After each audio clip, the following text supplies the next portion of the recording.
Hello again, everybody. It's Scott, Comic Book Hangover, with another weekly haul video.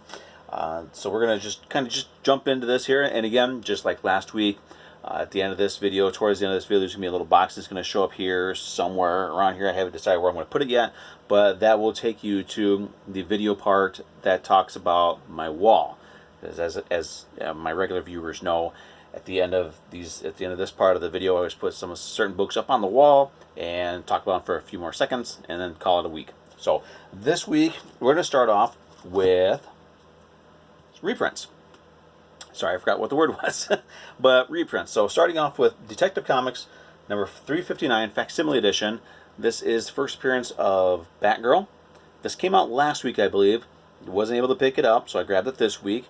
I haven't read it yet, but I'm going to. I'm actually enjoying these older DC books. From Marvel, the Marvel reprints, Facsimile Edition, Incredible Hulk 180.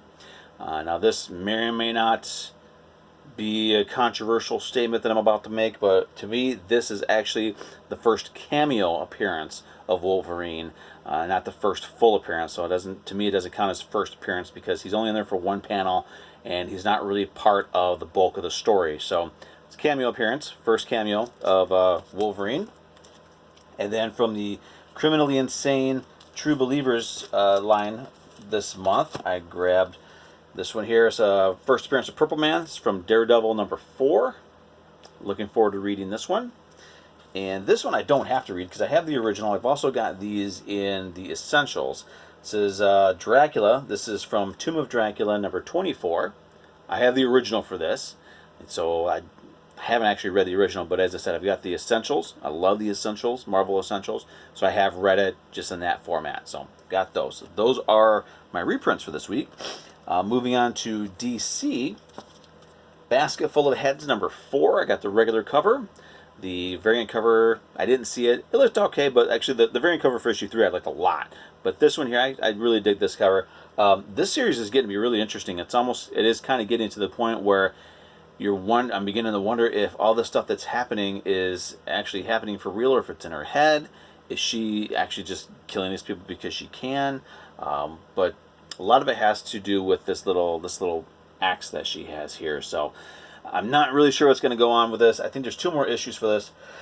Excuse me. But this is a great read. I'm going to check out a couple of the other Black Label Joe Hill books, but this one here I'm definitely interested in, and I'm really enjoying it. Actually, Joe Hill has another one coming out called Plunge, I think. I'm not sure. I don't know what. I just found out about it yesterday. But he's writing another one that I'm definitely jumping on because as much as I enjoy his writing on this one here, the art on that one is being done by Stuart Immonen, who did Next Wave a couple years back, which is one of my favorite Marvel books of all time. So I'm definitely going to at least check out the first issue of that. Moving on, this one really surprised me. Batman number 87. This is the second issue of this run, and this book is a huge surprise for me. I'm adding this to my pull list, and Batman has not been on my pull list since Bane broke Batman's back, since that whole Nightfall thing. So that's been a very long time since Batman has been on my pull list. This run here is going to be on my pull list, and it also shows that you can bring in a new creative team, and Marvel, pay attention to this. You can bring in a new creative team, go in a new direction with a book, and not start it over from number 1. This is issue 87. You can keep the series going without ending it and doing another fake first issue. So this interests me. Now I understand that the series is going to run through issue 100, and then DC is going to Marvel it and end it and start it over from number 1. I may drop it at that point, if not a little bit before. But right now, this is great. If you're not reading Batman, now's the time to pick it up. This is the second issue of the new run with the new creative team, and it is really well done. It's amazing. I'm really digging it. Now moving on to Marvel, a couple of Marvel books. This one came out last week. This is the Iron Man 2020. It's listed as a party variant, so I'm not sure what that means. Maybe there was a release night party package or something. I know Marvel does that sometimes. But the only reason why I picked this up is that guy right there, Little Death's Head. And it's also kind of nice to see Machine Man. And he's dressed in his Next Wave outfits. Another reference to Next Wave. How about that? But I mainly grabbed it because Death's Head is on the cover. He's not in the book. Aaron, Machine Man, is in the book. It just has something to do with the machines and robots and AI on Earth and the Marvel Universe are revolting against the humans for some reason. I don't know. I will probably check out the next issue of this one, the next part of this Iron Man 2020. Check out at least the first issue of Machine Man, because I do enjoy that version of the character. And I will be keeping my ear to the ground if Death's Head shows up in an issue, which I'm not sure why he would even care what's going on Earth in the modern time. But when he shows up, I'm going to buy that issue. So, moving on. The other Marvel book, this is the only other Marvel book I picked up this week. Also came out last week. It's also a variant cover. Ghost Rider, number 4. This is the character variant, and this is Danny Ketch's new gimmick, Spirit of Corruption, I think is what he's called. But this is his new look. This came out a week after the regular book came out, and I'm showing my support for this series. And this is the closest to a really good Ghost Rider book we've gotten. Aaron Cooter's doing a great job on the art. The book is a lot of fun. If you're a Ghost Rider fan and you've been waiting for a good Ghost Rider series, this is as good as we're going to get, and it is really exciting. Although I'm curious as to what's going to happen after the current storyline, when this whole thing with Mephisto and Johnny Blaze is either booted from Hell as the King of Hell or solidifies his place as the King of Hell. I mean, I'm not really sure what they're going to do to sustain the series after that. I'm very, very curious. I know they're setting up the return of Lilith, who back in the 90s was instrumental in the formation of the original Midnight Suns. So who's to say? Lilith has a one shot, I believe, coming out in a week or two, and I'm definitely going to be checking that out, because although I don't really care for her new design, she's still a really cool character and is it's going to be very important to the series. So I got to check it out. Moving on, we've got Boom Studios. All right, Mighty Morphin Power Rangers number 47, continuing the Necessary Evil storyline, and of course, as always, I picked up the foil variant. I've gotten all of these so far. Very, very cool. I'm thinking about actually putting these all up on the wall once I get them all. There should be enough space on my wall to do that, so I may do that. Just take a big picture of everything that I've gotten. But this one here is basically the Fallout issue where the Mighty Morphin Power Rangers, the remaining Power Rangers on Earth, found out that Jason, Trini, and Zach, whom they really originally thought left the Power Rangers to go to a sort of a students' peace summit in Switzerland or whatever, actually ended up in outer space and became the Omega Rangers. This is the issue where you kind of see that there is a lot of mistrust growing between the Omega Rangers and the Power Rangers, and they really need to pull things together, because not only do they still have to deal with Zed and Rita's minions who are still bouncing around, but the Omega Rangers have a threat that's coming, and it's going to be, if they don't get their stuff together, it's not going to have a happy ending. And we're wrapping this up in a couple of issues, and just a really good run. This is a lot of fun. I'm really enjoying this, and these foil variant covers are pretty awesome. I'm really digging those. Also from Boom Studios, Once and Future number 6. Now, this was originally going to be the final issue of the series. It's supposed to be a 6-issue miniseries, but it did really well. Great response to it, which is understandable because it's a great story. The writing is really well done. The art the art fits the story style perfectly.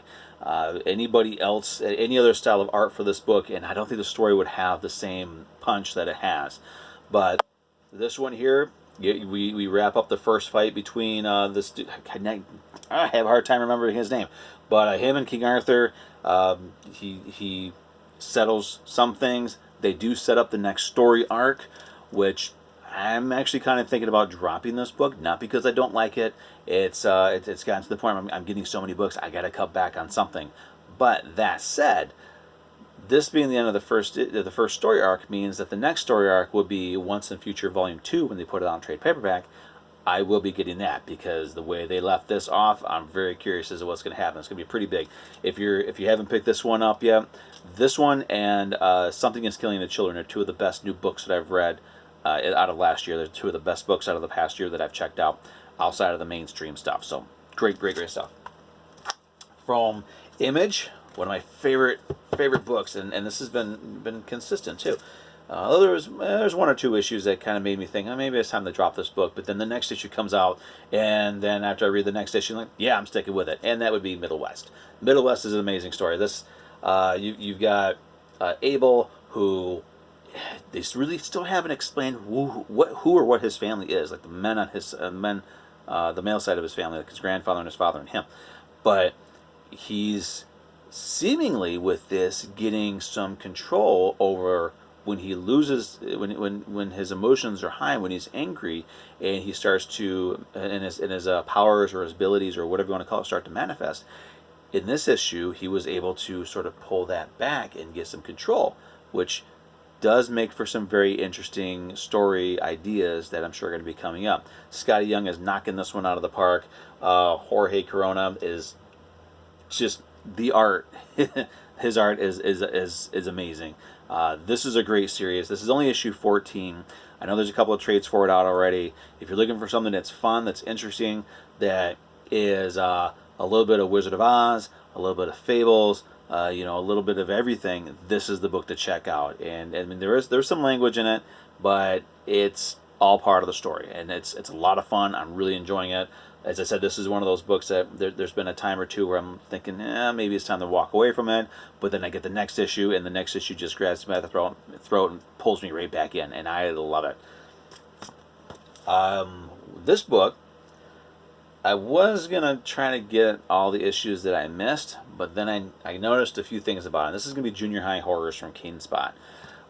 This is, if you look at the comparison of the thickness, if you can get that focused there, the comparison of the thickness of this. This is a $3.99 book. This is Middle West. This, Junior High Horrors, super thin book, selling this for $5, $4.99. That's ridiculous for as short of a book as it is. So, barring any super awesome covers, they do a lot of movie homage covers. This one, of course, is Fright Night. Barring any super awesome covers that I want to get, I'm thinking I'm not going to be getting this in the individuals, but I'll get it in the trades, because it's a neat idea from what I could gather. I still haven't been able to read it because I'm missing the first couple of issues. But this one I'm going to be dropping. So those are the books that I picked up this week. A nice, lovely little selection. So we're going to stop this part of the video. I'm going to set up the wall and click the box. How about we put it? We'll put it in the center. No, I don't want to cover up my Death Side too. We'll put it up here. Sorry, Princess What's Her Name and Earthworm Jim, but we're going to put it up here. So with this box up here, go ahead and click that, and that will take you to the next part of my video, which is where I'm going to talk about the wall, which I'm going to get it set up right now.